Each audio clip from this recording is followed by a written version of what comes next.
Hola a todos, bienvenidos a un nuevo episodio del Vivo Podcast. Yo soy David el saxofonista y hoy estamos todos reunidos aquí porque vamos a hablar de una legendaria revista que nos acompaña hace años desde nuestra infancia y que aún hoy, por suerte, sigue estando en papel y en los kioscos de revistas de la ciudad. Por supuesto que me estoy refiriendo a la gran revista Genios. Y para hablar sobre las Genios, tengo el gran privilegio de contar con la presencia de su editor, José Caballero. Señor Caballero, para mí es un privilegio muy grande poder contar con tu presencia aquí en mi podcast. Me encantaría que nos comentes cómo es el trabajo de ser editor en una revista tan prestigiosa y a la vez que es una revista que por suerte, a pesar de que estamos en una época totalmente con redes sociales, todo prácticamente es digital, es la cibercultura en estado puro, pero que sigue estando, su presencia sigue estando en los kioscos, como cuando yo era un niño, uno iba y la veía a las Genios, y bueno, y hoy mismo, cuando fui caminando por el kiosco, vi a Chihiro en tapa. Y eso me impactó porque me hizo volver a ese periodo de infancia tan fuerte. Pero bueno, vamos desde el comienzo. ¿Cómo es el trabajo del editor? ¿Cómo llegaste también a Genios? ¿Y cuál es tu enfoque? ¿Cuál es la forma en la que abordás los temas a tratar en la revista? Hola, ¿qué tal? ¿Qué tal David? ¿Qué tal oyentes? Antes que nada, muchísimas gracias por tus palabras. Creo que son exageradas, pero bueno, uno tiene bastante soberbia, así que le viene bien que le alimenten el ego. Escúchame, te cuento, es tal cual lo que vos decís, es realmente casi milagroso que logramos mantener no solo la presencia de Genios en los kioscos en papel, sino la periodicidad semanal. Vos pensás que cuando Genios nació en el año 1998, estaban Anteojito, estaba Villiquen y había otras revistas infantiles menores, digamos, menores en cuanto a ventas más que nada, ¿no? Y bueno, Genio llega con la impronta del apoyo de Clarín atrás, entonces pisamos fuerte desde el principio. Hablo diciendo pisamos, pero en realidad yo me incorporé 2 años después. Yo empecé a colaborar para Genios desde afuera, o sea, como freelance, en el año 2000, escribiendo primero notas de temas variados. Uno de mis primeros informes fue sobre el carnaval, otro sobre trucos de magia, otro sobre ideas de juegos para hacer el aire libre en el verano. Mi primer trabajo importante para Genio se llamó Mi primera guía de internet, lo cual me encasilló, por decirlo de algún modo, en todo el tema tecnológico dentro de la revista. Yo ya venía de trabajar desde años anteriores, siempre en revistas infantiles. Trabajé en una revista llamada Cole Club, que era un suplemento para diarios del interior. Trabajé en la revista Action Games, de videojuegos. Y yo en realidad tengo una formación un tanto especial, porque yo estudié publicidad y diseño gráfico. Y como diseñador empecé a trabajar en medios y siempre desde chico escribí cuentos, escribo canciones, tengo una banda de rock. Entonces siempre me gustó escribir y estando y había estudiado obviamente dentro de la carrera de publicidad, se estudia mucho de redacción y bueno, además había hecho talleres, había hecho cosas que cuando me empieza a despertar esas ganas de escribir más, aprovechando que me especialicé más en el diseño editorial, o sea, apenas empecé, trabajé en una agencia de publicidad, en un estudio de diseño haciendo tapas de discos, y al tiempo empecé a trabajar para revistas. Yo me había comprado en ese entonces una primitiva Macintosh, entonces trabajaba freelance para varios medios, como diseñador más que nada, pero cuando empecé a entrar en confianza, empecé a sugerir notas, eh, y me las encargaban y empecé a escribir más que a diseñar. Cuando llega a Genios es exactamente al revés. Yo a Genios entro directamente como redactor. Entro como redactor freelance. En ese momento estaba en sociedad con otro periodista y juntos le vendíamos contenidos. Entrábamos un menú de sugerencias, el director de la revista en ese momento elegía cuáles quería que desarrolláramos, las desarrollábamos y yo tenía la particularidad de que como en realidad mi estudio fuerte había sido el diseño gráfico, entregaba las notas con un plantado mucho más, por decirlo de algún modo, profesional, que lo podían presentar cualquiera de los otros diseñadores. Entonces ahí llamó la atención del director y me preguntó si yo sabía diseño, entonces le comenté que en realidad sabía más diseño que era diseñador gráfico de estudio y redactor, periodista de oficio. Esa sería un poco mi definición. La cosa es que empezó a gustar tanto mis diseños como mis escritos y al tiempo yo empiezo a colaborar cada vez más, llega el verano y me piden que entre a trabajar durante el verano para hacer como unas suplencias de quienes iban de vacaciones, con la ventaja justamente esa, de que yo podía reemplazar cuando hiciera falta un diseñador o reemplazar cuando hiciera falta un redactor. Y me acuerdo que en ese momento la jefa de redacción de la revista me dice, el que entra acá no se va más. Y yo pensé que era medio chiste, medio amenaza, no sé, pero lo cierto es que pasaron ya veintitantos años y efectivamente no me fui. De a poco pasé a incorporarme, a estar dentro de la revista ya estable. Un tiempo estuve a cargo de contenidos del sitio web de Genios, que fue un intento que nunca se logró monetizar, entonces la inversión no se justificaba y se cerró. Ahora hay una presencia simplemente para suscripciones, pero no hay contenido en el sitio genios.com.ar. También estuve a cargo durante mucho tiempo de la edición brasilera. Yo coordinaba desde Argentina qué materiales se le enviaba y cada tanto viajaba a Brasil, a San Pablo, para ver cómo iban adaptando los contenidos o los contenidos que desarrollaban ellos mismos. Lo cierto es que, bueno, así fui avanzando y hoy por hoy soy editor en la revista, tanto en lo gráfico como en textos. Eso es una consecuencia también del achicarse del mercado, lamentablemente del equipo que éramos 20 personas en algún momento, ahora dentro de la revista quedamos 4, así que 5. Así que es realmente un reflejo de lo que hablabas vos, ¿no? Que es casi milagroso poder seguir estando. Bueno, yendo al final de tu pregunta, creo que me hice un poquito largo, pero bueno, espero que puedas, que no les perjudique mucho mi locuacidad.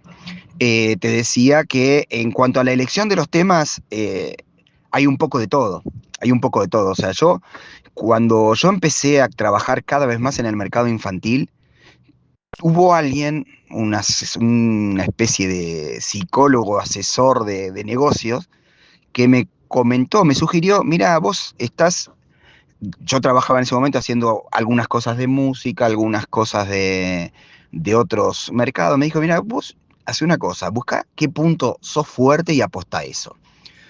Y yo encontré en ese momento algo que por ahí para mucha gente más que un punto fuerte era un defecto, que es que siempre fui infantil. Yo estaba en la reunión familiar, soy de una familia numerosa con muchos sobrinos, ahora sobrinos nietos, y siempre yo estaba más con los chicos que con los adultos. Entonces decidí apostar a eso, a que mi gusto es compartir los gustos de los chicos. Entonces eso me ayuda muchísimo. Y un gran contenido, un gran peso en la parte de definir qué ponemos en la revista pasa por los gustos personales. Pero obviamente lo que más marca es la agenda. Por ejemplo, concretamente esa nota de Chihiro en tapa que tanto te llamó la atención, responde a un ciclo de cine que se está haciendo actualmente, que se llama Mundo Ghibli, que 15 películas de Ghibli se están dando en cine, lo cual es una notición alucinante. Y la realidad que también me sirvió, esa nota la escribí yo, y la diseñé yo justamente por lo que hablaba antes, me sirvió también para acercar a los chicos de ahora un top de películas que me parece que valen la pena ver, con la tranquilidad de que no solo tienen la oportunidad de verla en cine, que es lo que yo les recomiendo, sino que también están disponibles en plataformas. Entonces, esa nota es una nota que yo escribí muy a gusto, porque si bien el puntapié inicial es algo de agenda, la realidad es que me permite escribir sobre algo que me apasiona. Otro ejemplo es cuando salió la serie hace muy poco de Asterix en Netflix. Ahí hice una nota también sobre la historia de Asterix y no solo me limité a la serie, sino que conté sobre los libros, conté sobre las cosas. También se están reeditando actualmente, siguiendo con Goscinny, el autor de Asterix, los libros del pequeño Nicolás, que son los libros de relatos que él hizo él, ilustrados por Sempé, que son una maravilla y están siendo ahora editados por primera vez como edición argentina. Llegaban antes importados de España o impresos en Argentina, pero la edición española. Ahora tiene una edición netamente argentina del libro del Zorzal, que es lindísima. Aparte, libros más grandes, con las ilustraciones más claras, mejor calidad de imprenta. La verdad que son maravillosos. Y bueno, entonces, cuando me encuentro con temas así, desarrollo notas y casi siempre el disparador es algún estreno, algún libro nuevo que sale, alguna obra de teatro, o una tendencia, como puede haber sido el tema del kawaii hace unos meses, ahora el fervor que hay a partir de la investigación del fondo del océano, del mar argentino. Uno tiene que estar siempre atento a lo que los chicos les interesa y dárselos. Y por suerte los chicos, todavía hay muchos chicos que son ávidos de leer, de jugar, de vincularse con el mundo a través del papel. Entonces, esperemos que dure un tiempo más. Ahora me interesaría ir al tema central, y es el concepto pop de las portadas de las genios. Y con respecto, ya lo dije anteriormente, pero lo voy a decir de vuelta, Chihiro en la tapa de la última Genios es impresionante y es muy impactante. Pero lo más lindo es que ya viene con tapas totalmente de cultura pop. Y eso está buenísimo porque lo pueden comprar no solamente niños, sino también jóvenes. Y eso es lo más interesante de todo esto. Uno que le gusta lo que es analógico, uno se ha criado a comienzos del 2000, hemos nacido a fines de los 90 y bueno, toda nuestra vida era analógica, así que aún hoy uno siempre sueña con ir caminando y ver una portada de anime, por supuesto, o de manga en una revista. Y bueno, creo que Genios cumple muy bien ese cometido, ese poder pop que tiene. Y al respecto de esto, me gustaría saber tu opinión, de qué manera también, eh, cuando sucedió esto de Ghibli, cómo armaste en sí esa nota, porque me parece muy increíble que no solamente en la revista se hable, sino que también en los cines se van a proyectar casi todas las películas de Ghibli, ¿no? Y eso lo refleja muy bien la revista, pero ¿cómo lo abordaste más o menos para poder plasmarlo en el texto? Porque lo más interesante es que es un texto que lo pueden leer todas las edades, y eso es lo más lindo, desde un niño hasta alguien que ya está muy sumergido en el tema, y a la vez uno la puede dejar a la revista ahí como pieza de un cuadro, porque es una maravilla el impacto que genera. Y bueno, siempre es un placer ver ese concepto pop que siempre tuvo la revista. Bueno, gran parte de lo que me estás preguntando es lo que veníamos hablando, ¿no? La elección de los temas y el espíritu pop es algo muy lógico, tiene tanto peso en la elección de los contenidos de la revista nuestros gustos personales. Por ejemplo, hace muy poco fue tapa La Pantera Rosa, es un constante aparecer en la revista Goku y todo el universo de Dragon Ball. Eh, Astro Boy también, o los robots como temática general. No somos enemigos de todo lo digital, o sea, todo lo que la parte de videojuegos, ahora se viene una etapa con Donkey Kong, Super Mario o Sonic, siempre son presencias muy frecuentes, tanto en las tapas como en los contenidos de la revista. tenemos un poco ese espíritu que vos mismo resaltaste, ¿no? No solo ver cuál es el dibujito de moda que está en boga o en el mayor impacto del momento, sino buscar en ese tipo de noticias qué podemos acercar a los chicos para que descubran y compartan con los padres. Eso es algo que nos encanta. Cuando vemos que los chicos nos dicen, leí esta nota y la compartí con papá porque papá también veía este dibujito y no sabía que Mario en realidad era un personaje secundario de un videojuego de cuando mi papá era pibe. Ese tipo de descubrimientos a los chicos les encanta. Otros temas por ahí no tan de la cultura pop, pero que son lo que llamamos nosotros evergreen, o sea, temas que están siempre verdes porque siempre hay avidez de saber sobre eso, como te decía antes, eran los robots, o es, por ejemplo, el tema dinosaurios. Y bueno, y yendo concretamente a la nota de Ghibli, también es lo que yo te decía antes, ¿no? Pero cómo fue una de las notas, digamos, que más fácilmente se arman, porque cuando uno ya encuentra la oportunidad de hablar de algo que ama, ya tiene mucho que decir. Y yo realmente estudio Ghibli, Miyazaki y todo su equipo.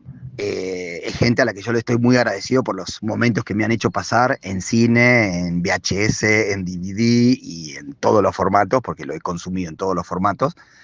Y entonces me pasa eso. Muchas veces hay otros temas sobre los que hay que escribir o los que me apasionan mucho o que me apasionan momentáneamente. Muchas veces me pasa que hay algo, yo ahora estoy, por ejemplo, escribiendo una nota sobre Doctor Seuss. Doctor Seuss siempre me cayó simpático, pero estoy viendo que es mucho más grande de lo que nosotros nos llega el Grinch, nos llegó en su momento The Cat with the Hat, el gato con sombrero,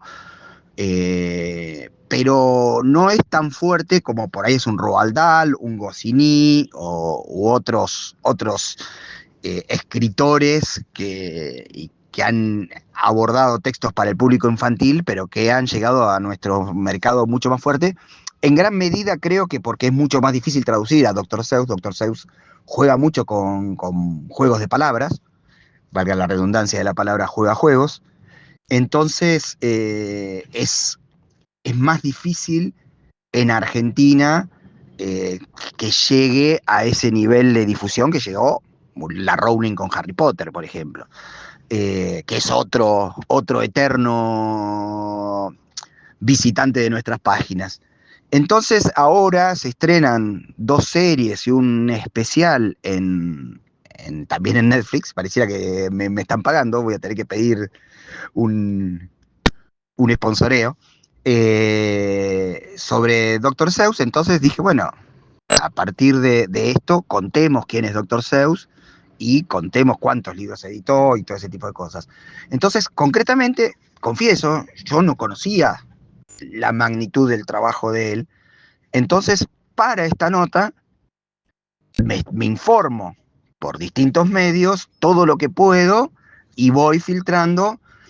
Hay una cosa también que es tendencia y tampoco podemos nosotros cambiar a las tendencias que son mundiales y lógicas, que es que los chicos de ahora por ahí no son muy amigos de leer un texto largo. Entonces tratamos de llenar de información, pero siempre tratando de que haya un ancla fuerte en lo gráfico, una cantidad de texto que no carezca de contenido, pero sí que tratar de optimizar la longitud para que no se vuelvan extensos y sientan al ver la página se sientan interesados en leerlo y que no les va a provocar un esfuerzo. Es triste por ahí, o sea, pero por suerte existen otros formatos en los cuales los chicos leen más, todavía los libros funcionan. Y bueno, nosotros tratamos de un poco a cada tanto también ayudar a que ese prejuicio por ahí que tienen al ver la página llena de texto lo, lo dejen de lado y disfruten de la lectura. Y para finalizar, antes que nada, Infinitas gracias, señor Caballero, por estar aquí en mi podcast. Y como reflexión final, me gustaría que nos comentes a mí y a todos los oyentes de este podcast, ¿cuál es el periodo de la revista Genios que más te gusta? Pienso desde aquellos inicios a fines de los 90, ha pasado mucha agua bajo el puente, pero me encantaría saber qué portada, qué tapa o cuál fue como un número que a vos te haya impactado o te haya gustado muchísimo. Infinitas gracias nuevamente. Qué pregunta difícil, qué pregunta difícil. Algo ya te fui adelantando también en las respuestas anteriores, porque son, como dije antes, 25 años desde que salió publicado mi primer texto en Revista Genios. Son 54 revistas semanales, digo, perdón, 54 semanas, es decir, 54 revistas por año, 54 revistas anuales. Y por suerte, a medida que han pasado los años, cada vez es mayor la cantidad de notas que he hecho yo o que he participado yo. Entonces, gracias a Dios, creo que no hay tema del que yo quisiera escribir que no haya podido escribir.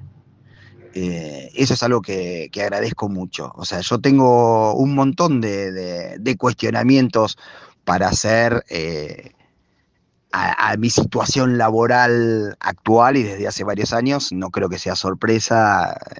Cualquiera persona que esté en medio sabe que ante la crisis y ante ciertas tendencias patronales, las condiciones laborales han ido empeorando. Ya solo el hecho de que les diga que de un equipo de 20 quedamos 5, está muy claro que hay una distribución de tareas muy fuerte que ha dificultado el ejercicio de la profesión, pero también soy consciente de que como amo lo que hago, y tengo la gran suerte de haber encontrado un lugar donde se me permite trabajar variadamente. O sea, yo diseño, escribo, edito lo que otros hacen, participo, propongo. Acaba de terminar, no, todavía no. Todavía, o sea, yo ya lo terminé, pero todavía quedan un par de entregas. Hay un juego que se llama El Preguntón de la Argentina, con un juego de tablero, en el que con un equipo logramos hacer un mix entre carrera de la mente, tech, estanciero. O sea, hay elementos de un montón de juegos, todos eh, conglomerados en un solo nuevo juego. Creo a ver, para mí es original. La palabra por ahí, original, uno piensa que es algo que brota de la nada, pero la realidad es que lo original, en un mundo tan cargado de contenidos a partir de siglos de existencia, es lógico. O sea, como se suele decir, o sea, la música se hace con las mismas 7 notas. La combinación de eso provoca que haya canciones que nos sorprendan casi diariamente. Entonces algo parecido también pasa con esto. O sea, hablo de este juego y hago de referencia de un montón de juegos anteriores. Esas son nuestras notas musicales. Para la revista lo mismo. O sea, el ser creativo, el hacer algo novedoso no significa hacer algo nuevo, inventar algo, sino buscar distintas combinaciones, distintos enfoques, distintas formas de encarar lo mismo. Por ejemplo, hay todo un tema con... Pasan los años y, como dije antes, Dragon Ball es un abonado. Y por ahí hay algo concreto de noticia, pero hay formas y formas de encararlo, de compararlo con otros animes, con otros dibujos animados, comparar el anime con el dibujo animado occidental. Siempre uno encuentra el modo de que la revista se mantenga joven y que le llegue y que le aporte algo al chico lector de hoy. Y elegir alguna tapa o algún... Bueno, yo le tengo mucho cariño a eso que te comenté, que parece mentira, ¿no? Pero en el año 2001, cualquier chico no tenía acceso a una computadora. No había computadoras en todas las casas, no había... eh, esa, ese alcance tecnológico. Hoy tenemos lo que antes era un lujo, lo tienen la mayor parte de los chicos en su mochila o en su bolsillo, que es un celular inteligente que son computadoras, televisión, acceso a películas, plataformas, YouTube. O sea, es increíble lo que cambió el mundo desde el año 98 en que salió la primera Genios y la actualidad que estamos por el número 1442, estoy trabajando en este momento. Entonces, se imaginarán que he visto mucho cambio, no solo en el mundo, sino concretamente en el encare de lo nuestro. Entonces yo te decía que guardo mucho cariño por esa colección primera que hice para Genios, que se llamaba Mi Primera Guía de Internet. Parece mentira que había que enseñarle a los chicos qué era Internet, qué era un mail, cómo es que un mail escrito en Argentina llegaba a París, qué era un antivirus, cuál era el peligro de, de, de, de, de entrar a sitios y sitios que no había tantos, pero bueno, sin estar atentos de por ahí los riesgos que podía correr ellos en la lectura de contenidos o en el tipo de bombardeo de imágenes que podían recibir, o mismo sus equipos, sus computadoras, que podían ser dañados en su software, ¿no? Entonces, ese fue un proyecto muy lindo, que inclusive me permitió hacer nosotros la contratapa. Entrevistábamos a famosos para preguntarles cuál era su vínculo con Internet, y realmente para ellos era algo novedoso contar que una cosa que les daba bastante vergüenza, pero casi todos lo reconocían, que hacían no se llamaba googlearse, porque no existía Google directamente, pero bueno, buscar qué decían en Internet de ellos mismos. Y llegamos, por ejemplo, o sea, en esa contratapa, a través de mails, obviamente, en algunos casos sí, personalmente, pero la contratapa que hablábamos con gente famosa, apareció Matt Groening, el creador de Los Simpsons. Apareció Melissa Joan Hart, que hoy por hoy no sé cuántos la conocen, pero en su momento era muy importante porque ella tenía Sabrina la adolescente Sabrina la bruja adolescente y Clarissa lo explica todo, dos programas en Nickelodeon que en ese momento eran muy fuertes, y ella nos contestó a nuestro mail que nosotros le mandamos a la casilla de su página web y nos contestó. Después hubo personas que se acercaron, o sea, el Baiano de los Pericos, por ejemplo, se enteró que habíamos hecho la nota con la Sole y nos dijo que quería participar. Marcelo Gallardo, o sea, que hoy, o sea, piensa en el año 2000, era un jugador de fútbol que estaba recién llegando a Francia, o por ahí ya le iba bien en Francia, pero hoy decir Marcelo Gallardo, aún a mí, hincha de Boca, tengo que reconocer la importancia que tiene haber hecho una nota que ni siquiera era una nota de fútbol. O sea, Marcelo Gallardo nos contaba qué uso hacía de Internet en esa época. Bueno, y ese sería, creo, lo que yo marco como que me gusta. Después, en cuanto a tapas, constantemente, hubo un giro bastante grande en los últimos años. O sea, históricamente Genios nació con mucha tapa protagonizada por chicos. No había tantas tapas dedicadas a un estreno cinematográfico o un programa de televisión. En los últimos tiempos estamos dando también tiene mucho que ver el hecho de que hayan desaparecido los otros medios infantiles. Genios tenía esa característica, o sea, Genios tenía la tapa con pibes, Anteojito tenía la tapa con dibujitos de Anteojito, y Villiquen tenía unas tapas más al estilo noticia, digamos, buscaba la foto de, no sé, de quién podría ser en aquel entonces, de Hannah Montana, por ejemplo.